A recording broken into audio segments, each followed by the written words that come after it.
Hello everyone, myself Mohammad Ali, first year MBBS student. तो last 3 lecture में हम लोग बायोलॉजिकल क्लासिफिकेशन के बारे में पढ़ा और तुम्हारा मोनेरा के बारे में पढ़ा था और थोड़ा सा बचा हुआ है अभी मोनेरा का। अभी इस 4th लेक्चर में हम लोग क्या करेंगे, मोनेरा का ब्लू ग्रीन एल्गे बचा हुआ है तुम्हारा। सॉरी, तो ब्लू ग्रीन एल्गे के बारे में पढ़ेंगे हम लोग और उसके बाद प्रोटिस्टा स्टार्ट करेंगे। लेकिन प्रोटिस्टा का जो मेन क्लास है तुम्हारा वो नहीं पढ़ेंगे, बस तुम्हारा इंटरेक्शन वाला पार्ट पढ़ेंगे। तो ठीक है, आज स्टार्ट करते हैं। सबसे पहले है हम लोग का क्या, ब्लू ग्रीन एल्गे। तो ब्लू ग्रीन एल्गे जैसे कि नाम में तुम्हारा क्या है, देखो इधर एल्गे है, लेकिन ये क्या है तुम्हारा, देखो। लेकिन आयरनी ये है कि ये तुम्हारा एल्गे नहीं है, ये तुम्हारा है क्या, है तुम्हारा बैक्टीरिया ये। और इसका दूसरा नाम क्या है तुम्हारा, साइनोबैक्टीरिया। ठीक है, तो अभी इसको एल्गे बोला क्यों गया, इसका रीजन मैं बताता हूँ। क्योंकि तुम्हारा जो हायर प्लांट्स है, प्लांट्स जो है, प्लांट्स में नॉर्मली तुम्हारा क्या मिलता है, क्लोरोफिल ए, कैरोटीन, जेंथोफिल, ये सारा चीज मिलता है। क्यों, वहाँ पे तुम्हारा क्या होता है, प्लांट में फोटोसिंथेसिस होता है, तो इसीलिए ये सारा तुम्हारा क्या बोलते हैं, पिगमेंट चाहिए। तो सेम पिगमेंट तुम्हारा क्या होता है, ब्लू ग्रीन एल्गी में प्रेजेंट होता है। तो इसीलिए हम लोग इसको क्या बोल देते हैं, ब्लू ग्रीन एल्गी बोल देते हैं। ठीक है, तो इससे एक एक चीज पता चल रहा है, ये बैक्टीरिया है, लेकिन तुम्हारा किसके साथ सेम हो रहा है, मतलब किसके साथ कैरेक्टरिस्टिक जो है तुम्हारा मैच हो रहा है, वो है तुम्हारा प्लांट के साथ। तो तुम बोल सकते हो कि ब्लू ग्रीन एल्गी या फिर साइनोबैक्टीरिया तुम्हारा किसका बीच में कनेक्शन है, तुम्हारा बैक्टीरिया और प्लांट्स के बीच में। ठीक है, तो ये तुम्हारा तुम बता दिया मैंने, फोटोऑटोट्रोप्स है तुम्हारा, क्योंकि तुम्हारा ये सारा एंजाइम मिल रहा है, सॉरी पिगमेंट मिल रहा है। उसके बाद देखो खाना कैसे बनाता है, ये कार्बन डाइऑक्साइड और तुम्हारा जो क्या बोलते हैं वाटर है, दोनों को लेके क्या बनता है, ग्लूकोज और ऑक्सीजन। क्योंकि ये तुम्हारा ऑक्सीजन को प्रोड्यूस कर रहा है या फिर जनरेट कर रहा है, इसीलिए हम लोग इसको क्या बोलते हैं, ऑक्सीजेनिक बोलते हैं। उसके बाद देखते हो इसका जो सेल वॉल है, नॉर्मल जो तुम्हारा बाकी सारा बैक्टीरिया है उसको सेल वॉल में क्या होता है तुम्हारा, पेप्टाइडोग्लाइकन। तो यहाँ पे भी तुम्हारा पेप्टाइडोग्लाइकन ही होता है प्रेजेंट। और ऊपर से तुम्हारा जो फ्लैजेला है, फ्लैजेला एब्सेंट होता है। तो फ्लैजेला क्या होता है तुम्हारा, कुछ नहीं, बस तुम्हारा जो टेल है, तो टेल अगर तुम्हारा प्रेजेंट होता तो मूव कर पाएगा, अगर टेल नहीं है तो नहीं मूव कर पाएगा। तो उसका बस अगर फ्लैजेला है नहीं तो मोटाइल होगा या नॉन मोटाइल, क्या क्वेश्चन है, नॉन मोटाइल। ठीक है, क्या है तुम्हारा, नॉन मोटाइल है। और उसके बाद ये तुम्हारा मिलता कहाँ पे नॉर्मली, जो तुम्हारा एक्वाटिक है, एक्वाटिक मतलब पानी में, पानी में भी कहाँ कहाँ मिलता है तुम्हारा, फ्रेश वाटर हो गया, नॉर्मल रिवर हो गया, पॉन्ड वाटर हो गया, यहाँ पे मिलता है तुम्हारा। बाकी तुम्हारा मेराइन वाटर जो है, मेराइन वाटर पे भी मिलता है। मेराइन वाटर बोले जैसे कि तुम्हारा सी वाटर, और तुम्हारा टेरेस्ट्रियल रीजन में भी मिलता है। ठीक है, अभी तुम्हारा जो ये साइनोबैक्टीरिया है, ये कैसे रहता है, 3 तरीके से रहता है बेसिकली ये। एक तो तुम्हारा कैसे रहता है, यूनिसेलुलर की फॉर्म में रहता है, मतलब एक सेल अकेले रहता है तुम्हारा। और कॉलोनियल, अकेले नहीं रह सकता ये अकेले इसको पसंद नहीं है, मतलब बहुत सारा मिलके एक साथ रहता है, तो इसको हम लोग क्या बोलते हैं, कॉलोनियल। और तीसरा तुम्हारा क्या, फिलामेंटस, मतलब एक के साथ दूसरा ऐसे जोड़ जोड़ के क्या बनाता है तुम्हारा, फिलामेंट बना के रहता है। अभी तुम्हारे यहाँ पे एग्जाम्पल लिखा हुआ है टोटल, तो तुम्हारा जो जो साइनोबैक्टीरिया है उसका नाम क्या है, एक तो नोस्टेक, एनाबिना, ऑसिलेटोरिया और स्पिरुलिना। ये तुम्हारा 4 तुम्हारा बेसिकली तुम्हारा सिलेबस में नाम दिया है, तो इसका नाम याद करना कि कौन कौन सा तुम्हारा साइनोबैक्टीरिया है, तो ये नाम याद कर लेना। उसके बाद जो तुम्हारा नॉस्टॉक है वो तुम्हारा किसके एग्जाम्पल में आता है, फिलामेंटस ब्लू ग्रीन एल्गे में आता है। ठीक है, और अभी कोई फॉर एग्जांपल कहीं पे तुम्हारा पानी है, एक रिवर है या फिर तो कोई भी पॉन्ड वाटर है, अभी तुमको पता करना है वो कि वो तुम्हारा पोल्यूटेड है या फिर प्योर है वो। तो तुम कैसे पता कर सकते हो, एक तरीका ये है, अगर वहाँ पे तुम्हारा साइनोबैक्टीरिया ग्रो कर रहा है तो तुमको पता चल जाएगा कि वो तुम्हारा पोल्यूटेड वाटर है।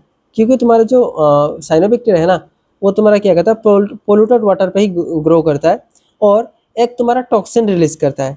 और वो टॉक्सिन क्या करता है, वहाँ पे जितना भी ऑर्गेनिज्म है, फिश हो या फिर दूसरा जो तुम्हारा एक्वाटिक ऑर्गेनिज्म है, उसको क्या कर देता है, तुम्हारा किल करता है।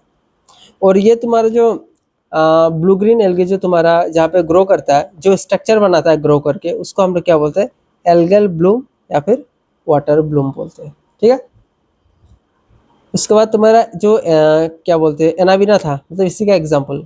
एनाबिना जो है वो तुम्हारा कहाँ पे होता है, एजोला, एजोला पता है ना, क्या बोलते हैं उसको, फार्म जो है, फार्म। तो फार के जैसा ही होता है तुम्हारा एजोला, तो वहाँ पे तुम्हारा कौन सा मिलता है, एनाबिना मिलता है। और ये क्या करता है, तुम्हारा सिम्बायोटिक एसोसिएशन में हेल्प करता है तुम्हारा एनाबिना, और राइस प्रोडक्शन में क्या करता है, इंक्रीज करता है, और नाइट्रोजन फिक्सेशन होकर। तो एक चीज़ बताता हूँ, नॉर्मली तुम देखना, जो तुम्हारा फार्मर है वो क्या करता है, जो राइस का प्लांट होता है तुम्हारा, जहाँ पे क्या बोलते हैं राइस का तुम्हारा वो किया जाता है, जो तुम्हारा धान का खेत है उधर साइड साइड देखना, जो तुम्हारा फार्मर है ना वो क्या करता है, एजोला एजोला तुम्हारा क्या करता है आसपास में एजोला उगाता है। उसका रीजन क्या है, क्योंकि एजोला तुम्हारा क्या करता है देखो, क्योंकि ये सिम्बायोटिक एसोसिएशन से तुम्हारा क्या करता है, नाइट्रोजन फिक्सेशन करता है, और राइस प्रोडक्शन के लिए नाइट्रोजन बहुत जरूरी है। तो अगर तुम नाइट्रोजन फिक्सेशन कर रहा है तो राइस प्रोडक्शन क्या होगा तुम्हारा, बढ़ जाएगा। तो इसीलिए हम लोग क्या करते हैं, एजोला को हम लोग क्या करते हैं, उगाते हैं तुम्हारा क्या राइस प्लांट के आसपास। ठीक है, उसके बाद देखो तो ये सारा देख लिया। अभी बहुत एक इम्पोर्टेंट चीज़ है, मैं वो बताता हूँ। तुम एक बार ये सोच के देखा होगा कभी कि जो तुम्हारा स्पेस ट्रेवलर है, जो एस्ट्रोनॉट है, वो तुम्हारा जो स्पेस में जाता है वो लोग खाता क्या है? क्या इधर से तुम्हारा चिकन बिरयानी लेके जाता है क्या उधर? ऐसा तो कुछ नहीं है। और इतना सारा ले कैसे जाएगा तुम्हारा, और पॉसिबल भी नहीं है। तो वो लोग क्या करता है, तुम्हारा स्पिरुलिना को लेके जाता है। क्यों? क्योंकि स्पिरुलिना तुम्हारा क्या होता है ना, रिचेस्ट सोर्स ऑफ प्रोटीन है, सबसे ज़्यादा प्रोटीन नेचर में जो भी तुम्हारा है, सबसे ज़्यादा प्रोटीन तुम्हारा कहाँ पे होता है, स्पिरुलिना में।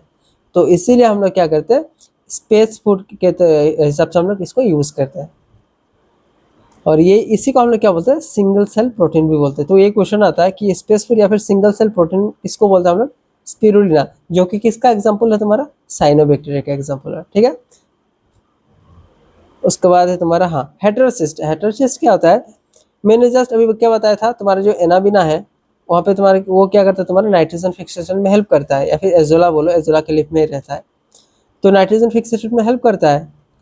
तो अभी नाइट्रोजन फिक्सेशन वो करता कैसे है, जो तुम्हारा क्या बोलते हैं कोई भी तुम्हारा साइनोबैक्टीरिया होगा, उसका जो कॉलोनियल फॉर्म है, नोस्टॉक पढ़ा था हम लोग जस्ट, या फिर नोस्टॉक एनाबिना पढ़ा था ना, ये जो तुम्हारा नोस्टॉक था फिलामेंटस वाला। तो उसमें क्या होता है कि बहुत सारा सेल होता है, उनमें से एक सेल क्या होता है तुम्हारा बड़ा हो जाता है।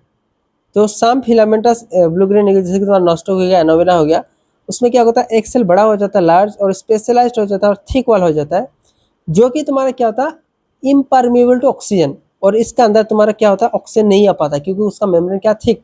अभी ये चाहिए क्यों, क्योंकि इसी के अंदर तुम्हारा क्या होता है, नाइट्रोजन फिक्सेशन। और इसी सेल को हम लोग क्या बोलते हैं, हेटेरोसिस्ट। हेटेरो मतलब अलग, और सिस्ट मतलब तुम्हारा सेल, क्योंकि बाकी सेल से ये देखो अलग है, तो इसी को हम लोग क्या बोलते हैं, हेटेरोसिस्ट।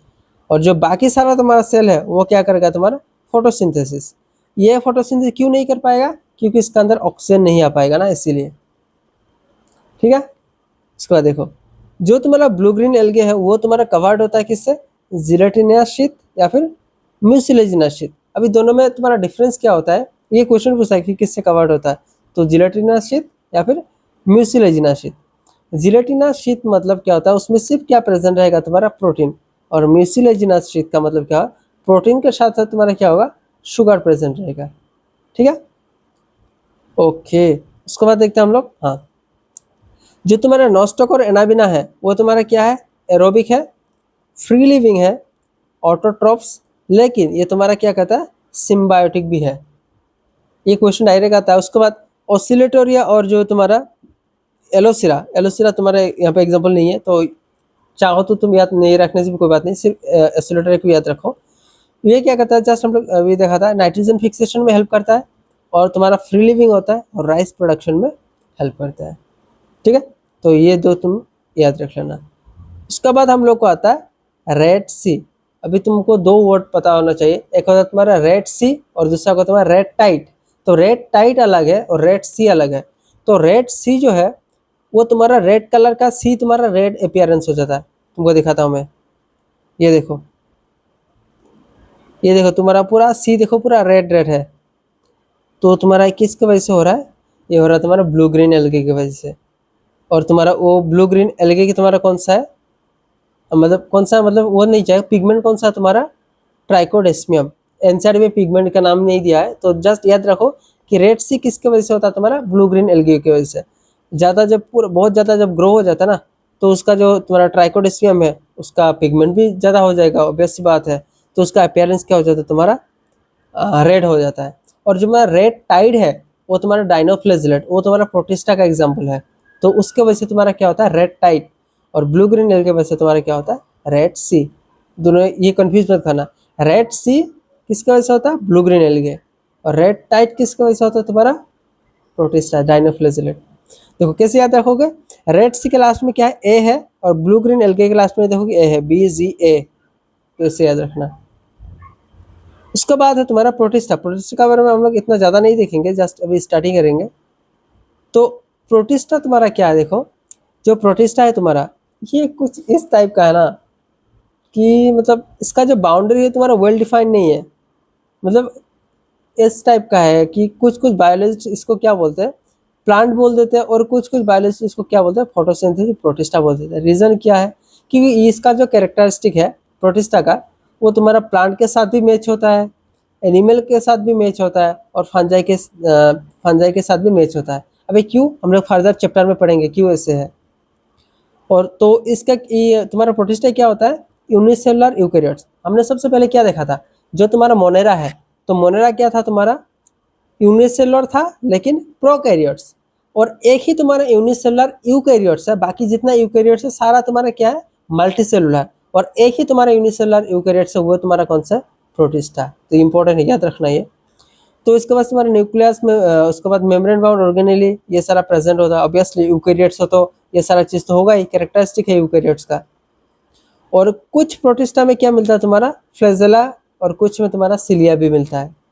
लेकिन मोनेरा जो था वहाँ पे तुम्हारा जो था ब्लू ग्रीन एल्गे साइनोबिक्टर, उसमें क्या था तुम्हारा? अभी जस्ट पढ़ा था, फ्लैजेला नहीं होता है वहाँ पे, ना ही सिलिया होता है। उसके बाद यहाँ पे जो तुम्हारा रिप्रोडक्शन है, यहाँ पे क्या होता है तुम्हारा? सेक्चुअल, एसेक्चुअल भी प्रेजेंट है और सेक्चुअल रिप्रोडक्शन भी प्रेजेंट है। लेकिन तुम्हारा जो मोनेरा था वहाँ पे सिर्फ कौन सा था तुम्हारा? Sexual, sorry asexual reproduction. और उस और एक था, उसको हम लोग क्या बोलते हैं? शॉर्ट ऑफ सेक्चुअल रिप्रोडक्शन, लेकिन सेक्चुअल रिप्रोडक्शन नहीं है। लेकिन प्रोटिस्टा में सबसे पहले तुम्हारा एसेक्चुअल और सेक्चुअल रिप्रोडक्शन दोनों प्रेजेंट है। और एसेक्चुअल रिप्रोडक्शन कैसे होता है तुम्हारा? बाइनरी फिजन, जिसके हम लोग पढ़ा था तुम्हारा लास्ट लेक्चर में, बाइनरी फिजन क्या होता है। और सेक्चुअल में तुम्हारा क्या होता है? पहले गेमेट बनता है, उसके बाद फ्यूजन होकर क्या बनाता है तुम्हारा? जाइगोट का फॉर्मेशन होता है। ठीक है, ओके।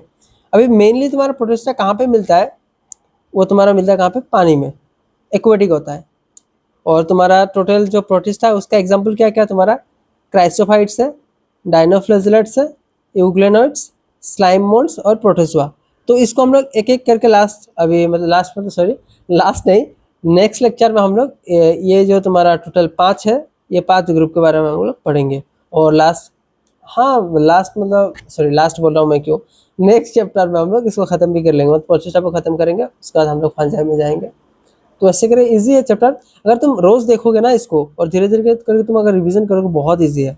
पता है नीट का यही दिक्कत होता है तुम्हारा, जो नीट का प्रिपरेशन करते लोग, कि जब वो चैप्टर पढ़ते ना तब सब तो उसको इजी लग जाता है कि हाँ इतना इजी है कैसे। लेकिन बाद में जाके उसी का सिलेक्शन नहीं होता। पता है क्यों? उसका एक ही रीज़न है कि वो लगातार रिवीजन नहीं करता ना, तो लास्ट तक जाके वो बहुत सारा इजी चीज़ है, लेकिन बहुत सारा इकट्ठा जब हो जाता है फिर रिवीजन नहीं कर पाता है, तो उसकी वजह से बहुत सारे लोग का सिलेक्शन नहीं होता है। तो तुम लोग जितना भी हो, बोर्ड्स के लिए देख रहे हो या फिर तुम नीट के लिए देख रहे हो, किसी के लिए देख रहे हो, हालांकि दोनों के लिए है, मेनली नीट के लिए है। और तो बोर्ड्स में आ रहा है तो इतना अच्छा अच्छा पॉइंट लिख पाओगे, तुम खुद सोच लो। ये मैं मेरा प्रिपरेशन के टाइम में, मतलब मैं जब लास्ट ईयर किया था, तो मैंने जो खुद बनाया था नोट्स, मैं वहाँ से तुम लोग पढ़ा रहा हूँ। तो सोच सकते हो कि स्टैंडर्ड मतलब क्वालिटी का तुम्हारा नोट्स है। तो अच्छा से इसको रिवाइज करते रहो, और इतना टाइम मत लो। मतलब ठीक है ड्रॉप एक दो बार ले रहे हो, उसके बाद निकल जाओ भाई। जितना इस पे तुम लगे रहोगे ना, उतना टाइम वेस्ट करोगे खुद का। तो एक ही साल में ट्राई करो, जितना भी तुम हो, तुम ड्रॉपर हो फ्रेशर हो, अच्छे से इसी साल पढ़ाई करो और रिवीजन अच्छे से करो। मतलब मेहनत कर तो एक ही साल करो, ना कि बार बार करो, और करके निकल जाओ आराम से। क्योंकि ये बहुत खतरनाक लूप है, एक बार फंस जाओगे ना तो यहीं पे रह जाओगे फिर। तो ज्ञान थोड़ा ज़्यादा ही दीदा, हालांकि ज्ञान नहीं है ये, तुम्हारा फैक्चुअल बात है। बहुत सारे लोग को पता भी नहीं है ऐसे, मतलब कि इतना किसी लोगों को बहुत सारा ड्रॉप क्यों लग जाता है, और कोई फ्रेशर एक ही साल में निकल जाता है। तो ये सब चीज़ पता होना चाहिए एक्चुअली। देखो मेरे को खुद को मोटिवेशन पसंद नहीं है, तो ये मोटिवेशन की तरफ से नहीं, तुमको एज ए बड़े भाई के हिसाब से मैं समझा रहा हूँ। तो आइए अच्छा से तुम लोग, मैं जो बोल रहा हूँ उसी तरीके से करते जाओ, आराम से सिलेक्शन हो जाएगा। लेकिन अच्छा से मेहनत करते रहो। बाकी बायोलॉजी जैसे तुम ऐसे रिवीजन करते रहोगे ना, बाकी तुम फिजिक्स केमिस्ट्री भी करते रहो। हालांकि मैं अगर पूरा कंप्लीट बायोलॉजी हो गया तो उसके बाद मैं केमिस्ट्री और फिजिक्स भी देखूंगा, लेकिन फिलहाल अभी हम लोग बायोलॉजी में स्टिक रहते हैं। तो साथ साथ बाकी सब भी पढ़ाई करते रहो और रिवीजन करते रहो, बहुत जरूरी पता है। यही मैं इसीलिए बार बार बोल रहा हूँ, क्योंकि रिवीजन ही तुम्हारा की है। अगर तुम रिवीजन नहीं करोगे ना तो भूल जाओ, सिलेक्शन नहीं होगा नीट में। बहुत जरूरी है तुम्हारा रिवीजन, तो इसको रिवीजन करते रहो बार बार। और ऑल द बेस्ट, अच्छे से पढ़ाई करते रहो। अभी हम लोग नेक्स्ट लेक्चर में हम लोग ये जो तुम्हारा 5 ये तुम्हारा बचा हुआ है क्लास, इसके बारे में पढ़ेंगे। Okay, thank you.